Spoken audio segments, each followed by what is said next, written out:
Musuh di depan mata, lawan dia sampai berdarah untuk agama dan negara tercinta. Kematian murah harganya.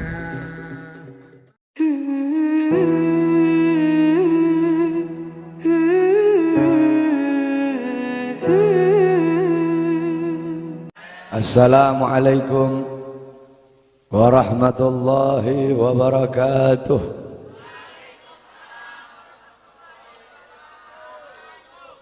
Bismillahirrahmanirrahim. Alhamdulillahil qawiyyi sultanuh, al-wadihil burhanuh, al-mabsut fil wujud karamuhu wa ihsanuh. Allahumma salli ala nuril anwar وسر الأسرار وترياك الأخيار ومفتاح باب اليسر سيدنا ومولانا محمد المختار وآله الأطهار وأصحابه الأخيار عدد نعم الله وإفضاله. أما بعد.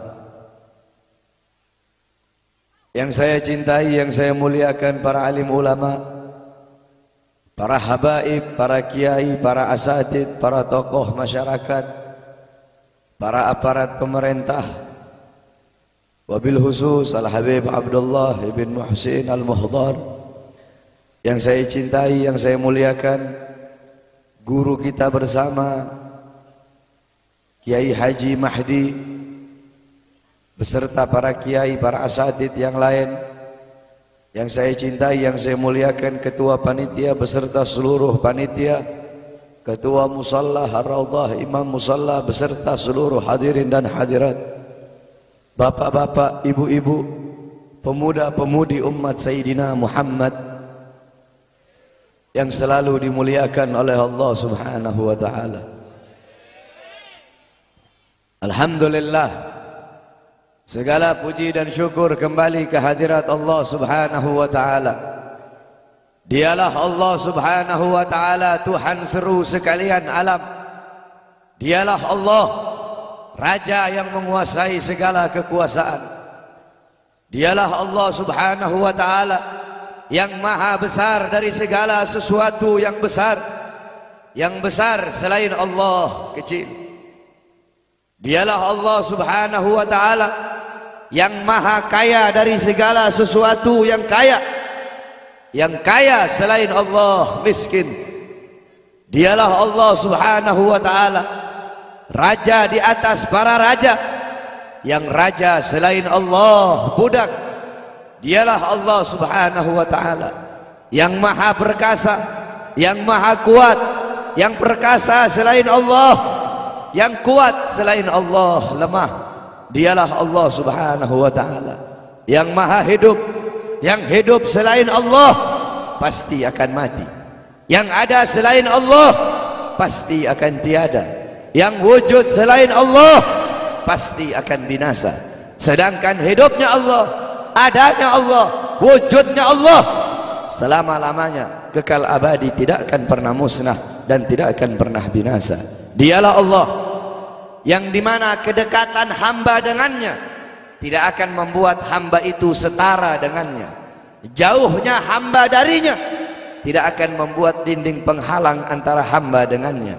Dialah Allah yang dimana walaupun seluruh hamba-hamba dari awal zaman sampai akhir zaman semuanya berbuat baik, tidak akan menambahkan sedikit pun keagungan di sisi. Dan dialah Allah yang dimana walaupun seluruh hamba-hamba dari awal zaman sampai akhir zaman semuanya berbuat dosa, tidak akan mengurangi sedikit pun keagungan di sisinya. Dan dialah Allah yang dimana pada malam hari yang mulia ini, di tempat yang penuh dengan barokah ini, Allah Subhanahu wa ta'ala sedang memandang kita semua yang duduk di tempat ini. Allah pandang dengan pandangan rahmat, Allah pandang dengan pandangan kasih sayang, Allah pandang dengan pandangan maghfirah, Allah pandang dengan pandangan pengampunan. Kenapa saudara-saudara? Karena kita mendapatkan keberkahan dan kemuliaan dari baginda agung Nabi besar Muhammad sallallahu alaihi wasallam. Saudara-saudara, kita duduk di majelis yang mulia ini untuk memperingati Isra wal Mi'raj baginda Nabi besar Muhammad sallallahu alaihi wasallam. Kita duduk di sini, kita tidak pernah memandang langsung wajahnya Nabi. Kita tidak pernah berjumpa langsung dengan Nabi. Kita tidak pernah duduk bersama-sama dengan Nabi. Untuk apa kita duduk di sini kalau bukan karena iman dan cintanya kita kepada Nabi Muhammad? Padahal kita tidak pernah berjumpa dengan Nabi, bertemu dengan Nabi nggak pernah, duduk bersama Nabi nggak pernah. Tapi kita beriman kepada Nabi Muhammad. Kita cinta kepada Nabi Muhammad. Kita umat yang dirindukan oleh Nabi, umat yang dicintai oleh Nabi. Rasulullah ketika beliau sedang duduk bersama para sahabat, Rasulullah berkata, wahai para sahabat, tahukah kalian golongan-golongan yang soleh? Tahukah kalian golongan-golongan yang mulia? Sahabat berkata, apakah para malaikat ya Rasulullah? Rasul berkata, bagaimana mungkin malaikat tidak mulia sedangkan mereka berada di sisi Allah? Ada lagi yang mulia. Apakah para nabi dan rasul? Bagaimana mungkin nabi dan rasul tidak mulia sedangkan Allah menurunkan wahyu untuk mereka? Ada lagi yang mulia. Apakah kami ya Rasulullah? Bagaimana mungkin kalian para sahabatku tidak mulia sedangkan aku berada di tengah-tengah kalian? Ada lagi yang mulia. Kata sahabat, Allah dan engkau yang lebih tahu ya Rasul. Rasulullah menundukkan kepala, Nabi Muhammad menundukkan kepala. Dari kedua pelupuk mata beliau mengeluarkan air mata, membasahi pipi beliau sampai ke janggutnya beliau. Beliau menundukkan kepala sambil menangis dan beliau berkata, golongan yang mulia ini, golongan yang soleh ini, mereka golongan-golongan yang adanya nanti di akhir zaman. Mereka tidak pernah duduk bersamaku, mereka tidak pernah memandang wajahku, mereka tidak pernah mendengar langsung kata-kataku, akan tetapi mereka beriman kepadaku, kata Rasul. Mereka umat yang aku rindukan, mereka umat yang aku cintai. Tuba liman yarani wa amana bi, wa tuba summa tuba summa tuba liman lam yarani wa amana bi. Sungguh beruntung orang-orang yang beriman kepadaku, kemudian orang-orang yang melihatku kemudian beriman kepadaku. Dan sungguh beruntung, dan sungguh beruntung, dan sungguh beruntung. 3 kali keberuntungan, 3 kali kemuliaan bagi orang-orang yang tidak pernah melihatku akan tetapi mereka beriman kepadaku. Siapa? Kita umat Nabi Muhammad SAW. Kita tidak pernah memandang wajah Nabi, tidak pernah berkumpul dengan Nabi, tapi kita beriman kepada Nabi Muhammad. Apalagi kita umat Islam Indonesia, umat Islam Indonesia, umat yang dicintai oleh Rasulullah As-Sayyid Al-Habib Muhammad bin Alwi Al-Maliki. Ketika beliau berziarah ke makam Nabi Muhammad, dalam keadaan sadar beliau berjumpa langsung dengan Nabi Muhammad. Di belakang Nabi Muhammad ada ribuan orang. Habib Muhammad pun bertanya, ya Rasulullah, siapa yang ada di belakangmu ini ya Rasulullah? Ribuan orang ini, ribuan golongan ini siapa ya Rasulullah? Rasulullah berkata, ini mereka yang ada di belakangku. Mereka adalah umat Islam yang aku cintai. Mereka umat Islam yang ada di Indonesia, kata Rasulullah SAW. Kita dicintai oleh Rasul. Kenapa? Coba kita lihat di Indonesia, saudara-saudara. Kalau bulan Maulud, kalau bulan Rabiul Awal, di kampung-kampung, di musola-musola, setiap masjid, setiap langgar, setiap pesantren, setiap RT, setiap RW pasti bikin maulid Nabi Muhammad. Kalau udah bulan Rajab, setiap pesantren, musola, masjid, kampung, RT, RW pasti bikin Isra wal Mi'raj sebagai Nabi besar Muhammad. Negara-negara yang lain, tempat-tempat yang lain tidak seperti kita, saudara-saudara. Makanya kita menjadi umat yang dicintai oleh Rasul, umat yang dimuliakan oleh Nabi Muhammad, umat yang dirindukan oleh Nabi Muhammad SAW. Allah berkata dalam Al-Quran, laqad ja'akum rasulun min anfusikum azizun alaihi ma'anittum harisun alaikum bil mu'minina raufur rahim. Hei sekalian umat manusia, yang kaya, yang muda, yang tua, yang muda, yang kaya, yang miskin, mulai pejabat sampai rakyat, ulama sampai umat. Hei sekalian umat manusia, laqad ja'akum, telah sampai kepada kalian, telah datang kepada kalian, Rasulun, utusan Allah, min anfusikum, dari golongan kalian manusia, azizun alaihi ma anittum, sungguh berat baginya penderitaan yang kau alami, sungguh berat baginya kesusahan yang kau alami. Sebelum kalian susah, dia lebih dahulu susah. Sebelum kalian menderita, dia lebih dahulu menderita. Sebelum kalian menangis, dia lebih dahulu menangis. Sebelum kalian berdarah, dia lebih dahulu berdarah.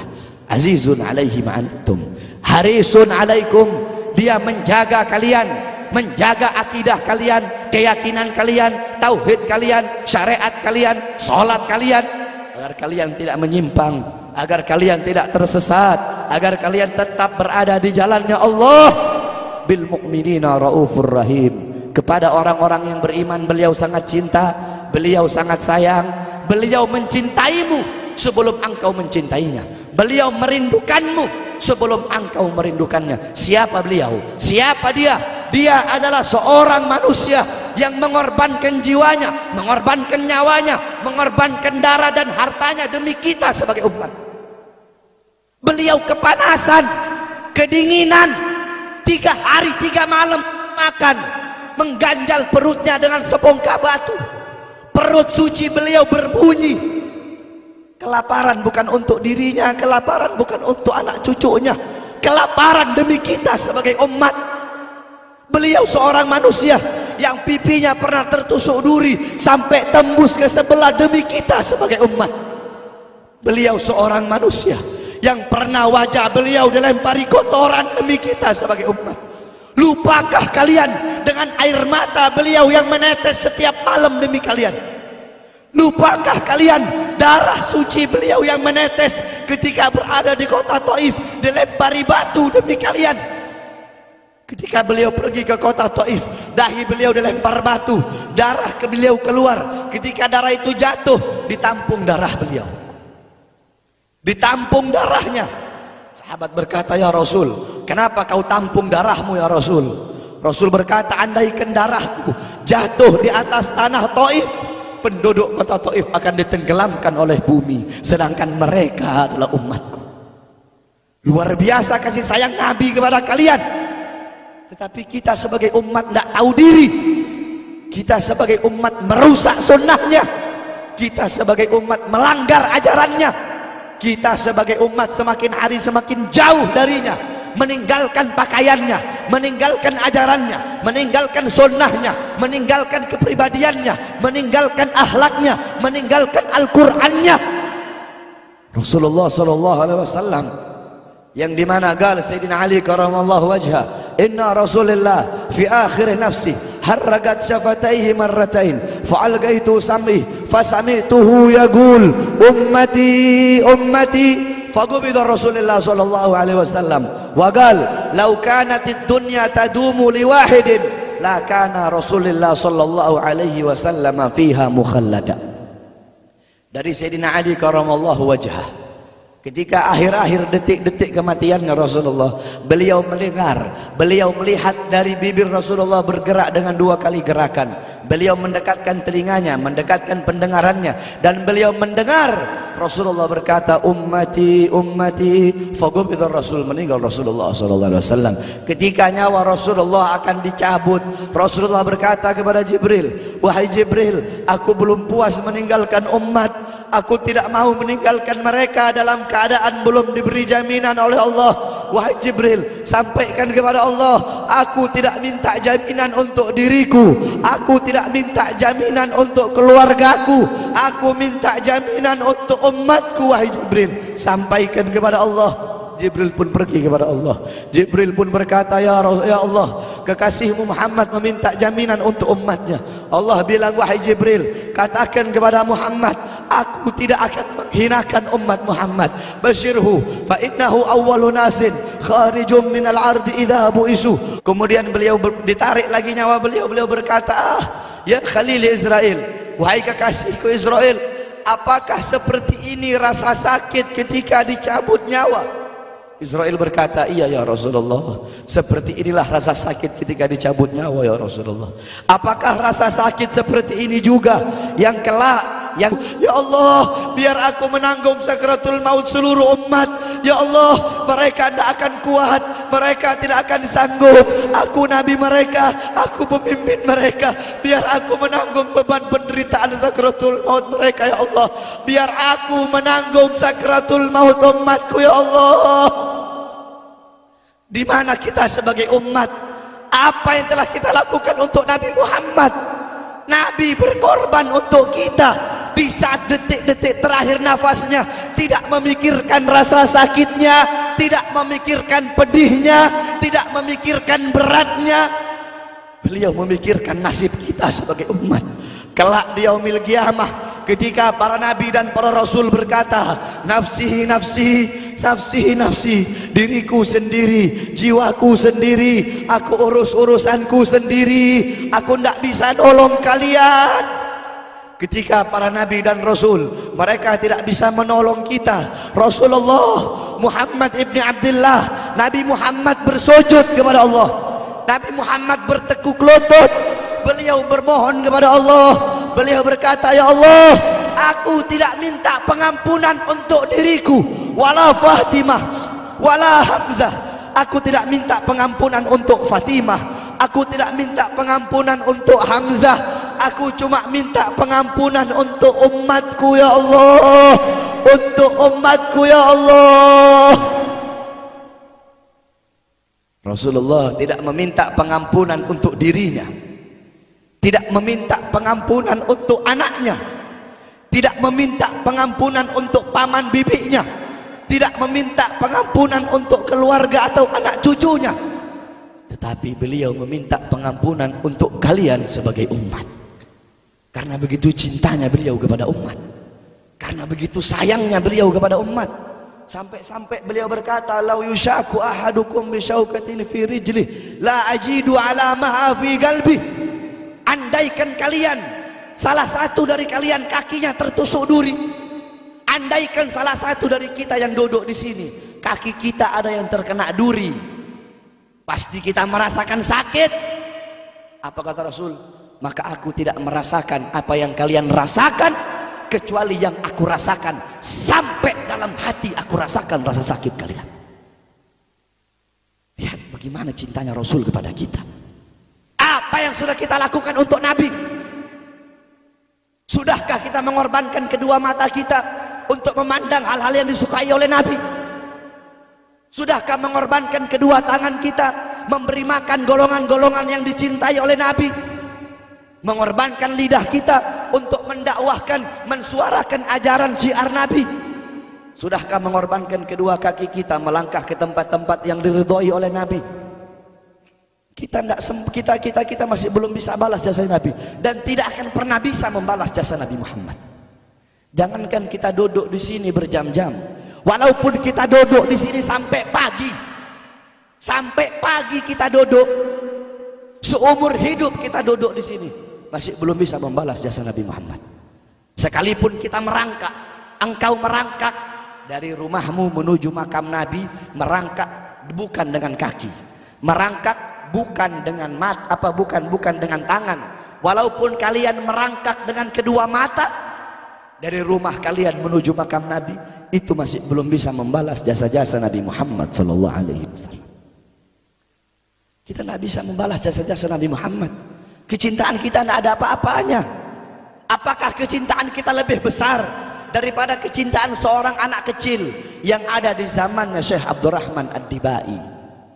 Di zaman Syekh Abdurrahman Ad-Dibai, pengarang Maulid Diba, ketika beliau ingin berziarah ke makamnya Rasul, ketika beliau ingin ziarah ke makamnya Nabi, ada satu orang anak kecil ingin ikut berziarah. Maka kata rombongan, hai anak kecil, engkau tidak boleh ikut. Ini perjalanan memakan waktu berhari-hari, bisa 4 hari, 5 hari, bahkan sampai 1 minggu. Kau tidak boleh ikut. Pergi anak kecil tersebut. Pergilah rombongan Syekh Abdurrahman Ad-Dibai untuk ziarah ke makamnya Nabi. Tanpa sepengetahuan rombongan, ternyata anak kecil tersebut bergelantungan di bawah kereta kuda Syekh Abdurrahman Ad-Dibai. Anak kecil itu bergelantungan. Dia sampai berhari-hari gak makan, gak minum, gak tidur. Hanya apa? Hanya ingin pergi pergi ziarah ke makam Nabi. Saking cintanya kepada Nabi Muhammad. Dia sembunyi-sembunyi bergelantungan di bawah kereta. Nggak makan, nggak minum, nggak tidur berhari-hari. Sampai ketika sampai di Madinah, itu anak kecil jatuh. Itu anak kecil terjatuh. Rombongan bilang, bukankah ini anak kecil yang waktu itu mau ikut? Berarti sudah berhari-hari dia di bawah kereta ini. Dia nggak makan, dia nggak minum, dia nggak tidur. Anak kecil itu berlari. Anak kecil itu berlari sampai dia terjatuh. Saking bahagianya, dia sudah sampai di Madinah. Dia ambil debu-debu Madinah, pasir Madinah dia ambil, dia usapin ke mukanya. Saking bahagianya, sampai itu anak mati. Anak kecil tersebut mati membawa kecintaannya kepada Nabi Muhammad. Anak kecil itu mati, gak makan berhari-hari, gak tidur, gak minum, hanya ingin ziarah ke makam Nabi Muhammad. Padahal anak kecil itu tidak pernah memandang Nabi, tidak pernah berkumpul dengan Nabi, tapi kecintaannya luar biasa kepada Rasulullah. Akhirnya anak itu dimakamkan oleh Syekh Abdurrahman Ad-Dibai di Madinah. Anak kecil itu dimakamkan di Madinah. Nah, setiap tahun Syekh Abdurrahman Ad-Dibai ziarah ke makamnya Nabi, pasti ziarah ke makam itu anak kecil. Yang anehnya, setiap Syekh Abdurrahman Ad-Dibai ziarah makam anak kecil tersebut, kubur anak kecil tersebut bergeser dengan sendirinya mendekati makam Nabi Muhammad SAW. Sampai sekarang makam anak kecil itu ada di samping Masjid Nabawi. Saking cintanya anak kecil tersebut kepada Rasulullah SAW. Kecintaannya kita nggak ada apa-apanya. Kita tiap hari maksiat, tiap hari berbuat dosa, melakukan hal-hal mungkarat, dhalalat, sayyiat. Takutlah kita kepada Allah. Kembalilah ke ajaran Nabi Muhammad. Jadikan beliau sebagai teladanmu, jadikan beliau sebagai pedomanmu. Hidupkan rumah tanggamu dengan ajaran beliau. Hidupkan kampungmu dengan dengan ajaran dan sunnah beliau. Jadikan rumah tanggamu rumah tangga Sayyidina Muhammad, kampungmu kampung Sayyidina Muhammad, desamu desa Sayyidina Muhammad, kotamu kota Sayyidina Muhammad. Man tasyabbaha biqaumin fahuwa minhum. Barang siapa yang mengikuti suatu kaum, maka dia sama dengan kaum tersebut.